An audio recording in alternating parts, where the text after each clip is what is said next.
Well, we got some more abuse coming your way, everybody. In today's segment about the apocalypse, MarketWatch.com says inflation has lessons for a very entitled generation, says BlackRock co-founder. That's right. One of the largest wealth management firms in the world, their president, has come out and said the entitled generation should, what does he say? Put on their seatbelts to cope with scarcity inflation, saying we've never seen anything like this. For the first time, this generation is going to go into a store and not be able to get what they want. And we have a very entitled generation that has never had to sacrifice. And he's not completely wrong. Just I don't think anybody wants to hear from this guy. Wrong messenger. And by the way, we did not plan that transition because that was a perfect transition. It was a little stark, but it was perfect. Oh, yeah. The abuse is coming. This is not the person that you want delivering this message. This guy is just absolutely, I mean, they're pillagers. They're professional pillagers. That's what they do. They're pillaging our communities and they're making life impossible for young people. You want to know why young people are turning to socialism and communism? It's because of BlackRock. BlackRock is what is igniting that because they can't see a future where they can own a home, where they can have kids credibly and be able to say, oh yeah, my kid's going to have a good life. It's also Rob Capito. It's also the Democrats. It's also Democrats. But because the Democrats' policies on like student loans and all of that. Yep. And what ends up happening is, we want student loan forgiveness. Well, and like inflation hits, and everyone's like, no, I can't afford to buy a house. And so it's a combination of this. It's corporatocracy and corporate. Some people said corporate communism, which doesn't really make. There needs to be a new word for it. Technocracy. So you're touching on the fact that this is something that I've noticed a lot. It's hard for us to define what this is, because it's sort of a fusion of a lot of things, and we need a new word because it's really a technocracy fused with corporatism, fused with left-wing fascism.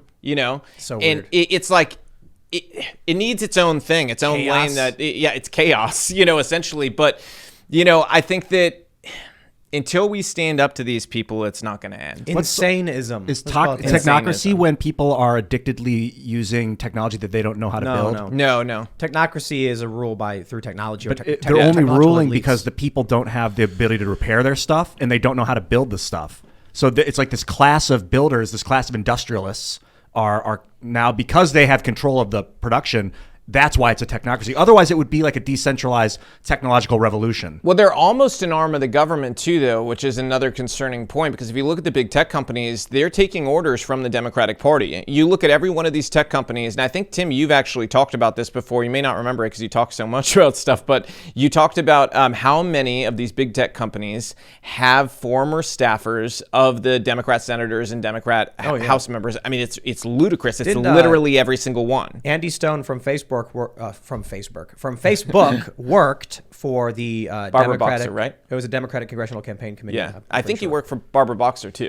Well, yeah, there you go. And this is a guy who actively suppressed the Hunter Biden news story. Yep. Or at least announced they were. Yep. So these people are evil. Yep. And look back at the 2020 election. They actually had people from California's government going and emailing the big tech companies, sending them tweets that they wanted taken down.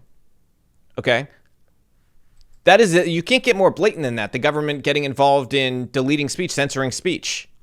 Yeah, growing up, I was like, well, the Americans are the good guys. So if we have American technocrats, they'll do the right thing. But then as I got older, I realized no, power always get seems corrupt. To corrupt. I think power, you get insulated in your own environment. People around you start telling you you're doing good, you're doing the right thing. You don't have to see the fallout from the choices you're making because you're hidden from it. You're protected. And then they make utilitarian decisions because what other choice do you have? You got to be either you make personal decisions or utilitarian. Yep. And you have to make utilitarian. At least you think you have to make utilitarian decisions at that level, and you don't see the pain. More of these people in power is never the answer. I mean, look at something like student loans. When did we get an actual student loan problem? When George Bush made it impossible to declare bankruptcy on your student loans. It wasn't just, it's government getting involved, period. Government getting involved, period, is the problem. Government should have never been involved. They shouldn't be in the loan business. They don't know the loan business. They're terrible at it. If you look at the actual numbers, they're terrible at it. When there was actually a privatization of this and you were able to have a bank go to Jenny and say, hey, Jenny, we just don't think it's a good move to give you $300,000 to get a gender studies degree. That was a smart, sound business decision. And it was honestly a sound decision and a great favor they were doing to Jenny, who wanted to go to gender studies school for $300,000 or major in it, When we got away from that and the government got involved, everything went downhill, or I should say uphill, and we're talking about the prices, But that's what happens when government gets involved. It always goes poorly. Like they have some value with like FDIC insurance and things like where the government will insure the loan to the company if it never gets paid back. You think that's valuable? I mean, how rare has it been that it's actually been something that's been useful to normal people? I just think people like Bill Gates, they look around at he probably watches too many videos online of just dumb people, or he goes to like Reddit's the subreddit Idiots in Cars, and he just sees all of this really awful, the worst of humanity. And so then he has this view of just like, I just don't. You know, he's been seeing the worst since the 80s because he was the technocrat that was watching everyone's Windows activity without them realizing it for all through the 80s and the 90s. Was he? He's spying on people? He created. I'm sure he was. His company. That's what it's built on. Is it extracts data. So he's been doing that since he built it. He built it in the 80s. Well, to a certain degree, he has information on how people use their products and services. Human behavior, just in general. He's got to have a lot of understanding. Zuckerberg too is a psychologist. Went to school for psychology. He's not a psychologist. He's a robot. He studied it. Yeah. There are just so many people that are wealthy that just have disdain for the working class and regular people as stupid, as 100%. uncouth. The plebeians. This is like thousands of year old, and probably even before that, the Romans had like an entire class of pretty much everybody. I'm just imagining the normies. We're living a story told many times through history. So the Republicans in your district were all sitting in their $50,000 a year club, drinking tea or wine and smoking cigars. And there's just one big fat Republican who's like, I dare say this Robbie Starbuck who is trying to run. We can't allow the rabble in Congress. And then he's like, call up your congressman, your state representative, and get a bill passed. You forgot to mention my hair. My hair was definitely a part of that conversation. It had to just to be. see your hair. Yes. It's like, oh, it's he's dead. And then the other guy's like, oh, call them right away. And then you got the accents wrong, but on content, probably bad guys are always British for some reason. Yes. I think those are British accents.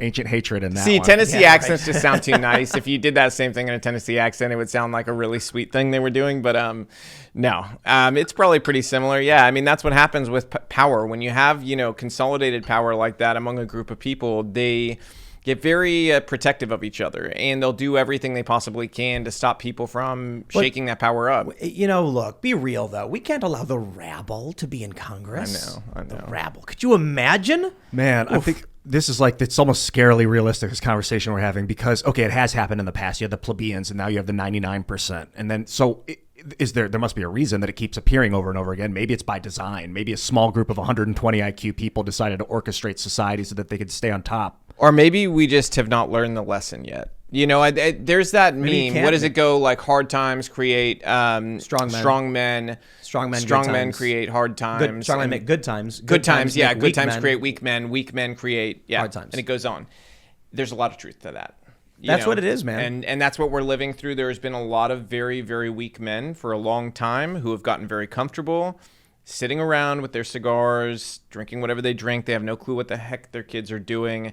Their kids turn into far left crazy people, and they're totally disconnected from reality for normal people. And then you build a society where times get really hard, which I would actually argue we're entering into right now. I think people are going to really start to feel the effects of what these people have done to our world over the past couple of decades. And 2026. We're going to have some very strong men rise out of it that are going to have to bring us out and are going to have to do hard things. 2026, so many people have told me that's the year. And I'm like, what does that mean? Wouldn't that's surprise the year. me. Well, it's there's a couple different analyses. There's MIT's data on they calculated 40 years ago when it was all gonna hit the fan. There's some other guy who gave an interview to Vice like 10 years ago, was an expert on the stuff, said it's all gonna hit the fan in the early 2020s. And then you have Strauss-out generational theory, which predicts we're entering the final season of tumult. But however, did they include Joe Biden in their calculations?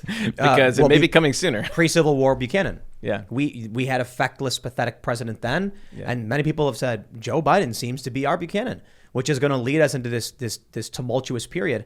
Look, if Donald Trump wins in 2024, do you think the left is going to be like, well, Donald Trump won fair and square, so let's Nope. Definitely. Nope. Oh my gosh, that'd be great. Absolutely not. Yeah, and the civil war that we're headed towards now is going to be like the metaverse versus base reality, and like well, that's not for some subhumans. Yeah, we've got a little time before we get there. I think we're going to have an actual physical experience that people are going to live through something that they're going to say this used to be things we only read about, and this is reality now. And I'd say this has been a long-term problem for our country, that our young people have been largely disconnected from the experiences of the world, and it's a picture on a screen, not a reality, not a physical thing that you can understand. And so if they see the experiences of somebody in, let's say, Africa, it's just a photo. It's just an image. You can't feel it. You can't taste it. You can't touch it. You don't know what that world is actually like. And I think when they go through the hard times that we may be facing, unless some really drastic things happen, it's gonna change things. It's gonna change everything, and even down to relationship levels of what people want out of their partners and what people want out of their life in general. And you're gonna see so much change. It's gonna make this great migration look like nothing. This thing that's happened where everybody's moved all over the country, it's gonna make that look like nothing, because you're gonna see changes that are just flipped on their head in every segment of society. Thanks for checking out this segment from the Timcast IRL podcast. But if you want to check out the full show live, tune in Monday through Friday at 8 p.m. And if you want more special access content, head over to timcast.com and become a member. Your membership helps sustain this company, keep our journalists employed, makes this show happen, and you will get access to exclusive members-only segments of the Timcast IRL podcast, and there's a massive library to check out. So again, go to timcast.com or tune in Monday through Friday at 8 p.m., and we'll see you all there.